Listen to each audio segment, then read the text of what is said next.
YouTube Nation, what a guan. And me, man, Missa-B.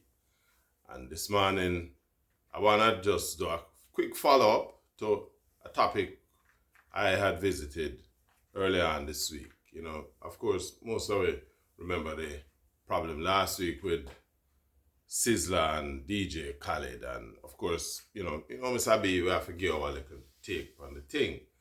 But subsequent to that, I watch some other views that are being expressed. And, you know, I want to draw attention to, you know, some comments made out there. Particular comment made by Foota Hype in terms of his own take on the issue. And, you know, every man have them views and thing. I just kind of believe that, you know, to those of us who have been given this kind of role, who have accepted this role as, you know, arbiters of the culture, we want to be careful of the messaging that we are saying. But before we do that, just want to remind you, you know, if you like the videos, just hit the like button. In fact, if you're not subscribed to the channel yet, you know, we subscribe to the thing, you know, and of course, share the videos with your respective communities. But even more importantly, your feedback is a great help. It's a great guide to the discussion, and you know, it helps us to build this community, because that's what I want, an interactive community. So, like, share, subscribe. But to the issue at hand, so Sizzla and the DJ Khalid thing seems to have gone even wider. And a lot of people are of the view as to the negative or positive impact that the development will have on the music. And that is a reasonable concern.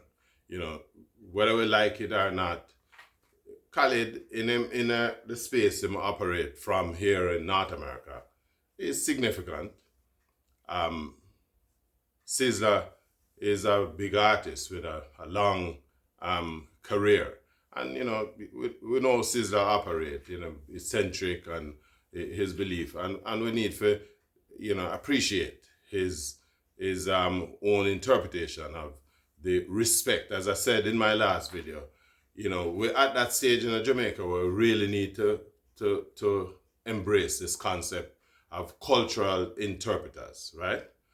Because the way how we practice our culture, it don't necessarily, you know, elements of the culture don't operate the same way within the entire Jamaican space. Depending on where you are, certain things, certain words, certain action produce different meaning. But let me take on the issue with Foota Hype. You know, Foota have him community and thing, and don't have nothing against him. I'm just a little bit leery about, you know, when we start to take this approach that is not designed to include all of who make up the global community, you know. And Foota raised some argument, especially about how Buju did a tune with Coffee, and there's some impugning of Coffee's sexuality, you know, as in put it, we're not certain where Coffee, where level should depend, and then others have gone even further and even want to suggest that Buju jump off of the chalk and dip on the other side of the thing, you know. And it brings me to a point that the great man said a long time ago: every man have a right to determine or to decide his own destiny. Every man have a right to decide his own destiny. And in this judgment, there's no partiality, you know, because arms in arms, we have to work together to fight this little struggle, you know. And essentially, you know, that point of view expressed by the great Robert Nesta Marley was sort of a precursor of his own broadening worldview, right? Bob never looked upon the music in a like a subcategory. Bob was clear in his head that we live in a world with multiple groups that make up this community. If Bob did take a separatist view to how he was developing the music, Jamaican music wouldn't reach where it reached today, right? But Bob saw that this world, we have 7 billion people, and his responsibility is to take the messaging in that music to the broadest levels of this global community, in that context, it says we have to find a way to be accommodating to all of the disparate groups that are out there, talent and patronage don't have no limit in it, don't know no color, it don't have no boundaries, it basically cross all lines. And it may sound strange for a man like me, I come from Jamaica, but living in this country, you kind of get it's important that you assess what you want to do, how you want to do it, and where you want to reach, right? Now, remember, this North American market is one of the biggest consumer market in the world. 36% or thereabout of all consumer purchases comes through North America to a large extent. And of course, we want to reach the rest of the world, because ultimately, if you're a musician or a Jamaican recording artist, reggae artist, whatever you call yourself, your objective is to get your messaging, get your music into every market that is possible. Because guess what?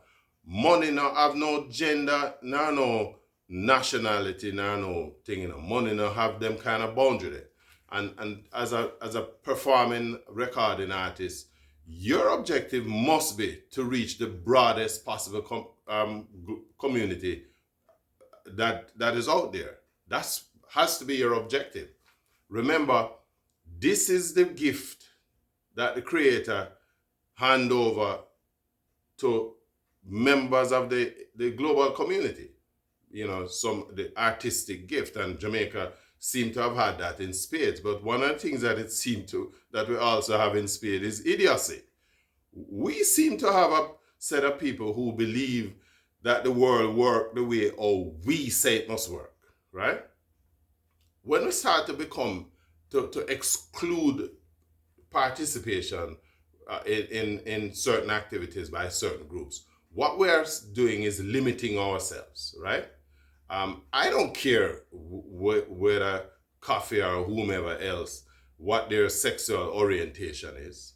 What I'm concerned about is, that the messaging and the opportunities that you are bringing by virtue of how you use your talent to broaden not only the reach of the music, but the economic potential that exists for Jamaica on a whole. Jamaican artists is responsible for pushing the music, right? Our job as Jamaicans is to spread the message. And what we want to do is to spread that message to the widest community. Right now, Jamaica can barely stop a stale bread cat because the country broke, right? And it is up to the people who are involved in these talent-based industries to utilize their talent and their skills to widen not only the reach of the music itself, but to also create a foundry back home that will allow others to come through, right? I believe that if Jamaica take this music thing seriously enough, we can change our economic fortunes. But one thing that is clear is that we're not going to realize those successes when we start to take these separatist, excluding approaches, right? It take all away to make up the world, yeah, right? I don't care what a next man's sexual proclivity is or his orientation, right? The fact that I may not, participate in that kind of thing is inconsequential. That's your choice, right? But one of the things that we have to learn to do is to live and make others live, right? This whole idea of intolerance and we exclude people from participating in the community because we don't like where them are defend and all of that, we need to probably take a second look, because what we're doing is that we limit ourselves, right? Look at the great Shabba Ranks.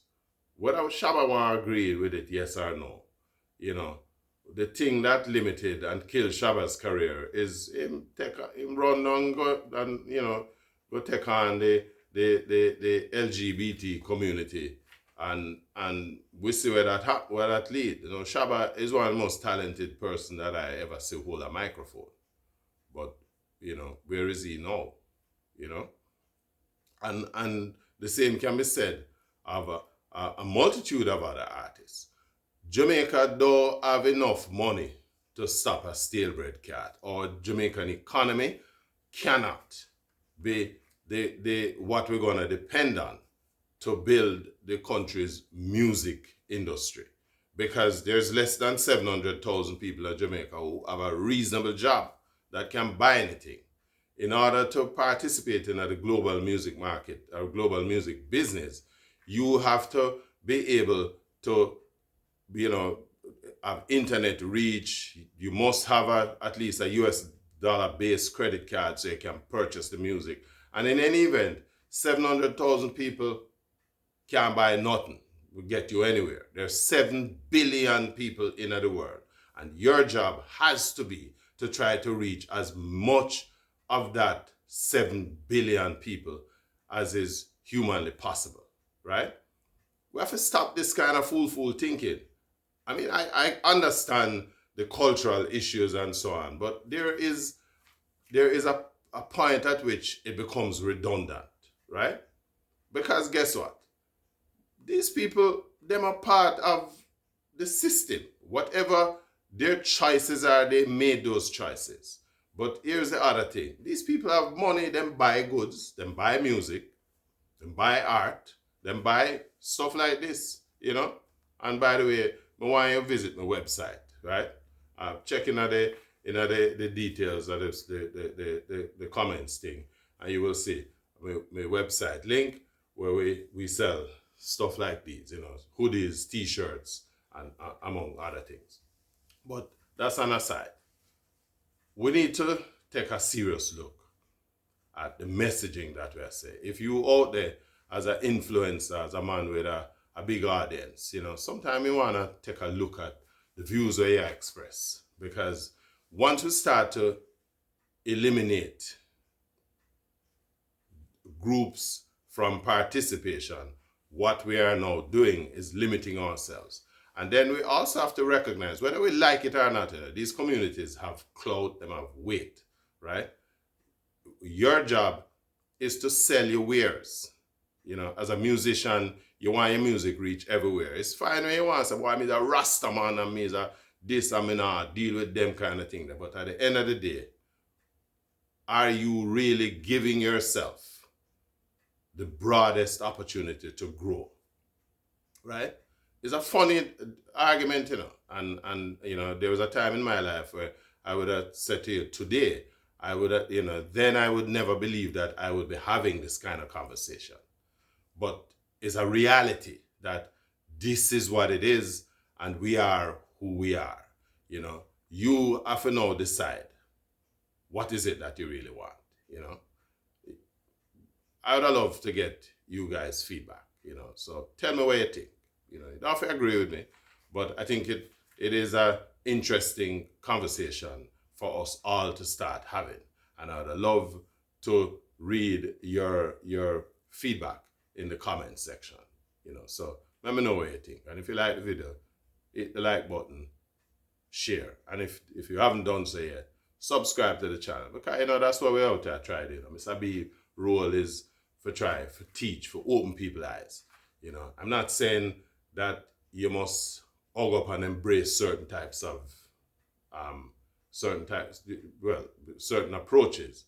But we have to also remember too that antisocial behavior at the same time is, not carry a gun away, right? It'll defeat the whole purpose of our overall existence. Let me hear what you think, right? And as usual, I'm me, man. Missa-B says so. Check out my website at yardabroad.com. Look for the link and check out the merchandise because we have a whole heap of them thing here. And the price them good. And like how I get a little from the chili side, especially if you're up here saying in North America. Are you that? One love.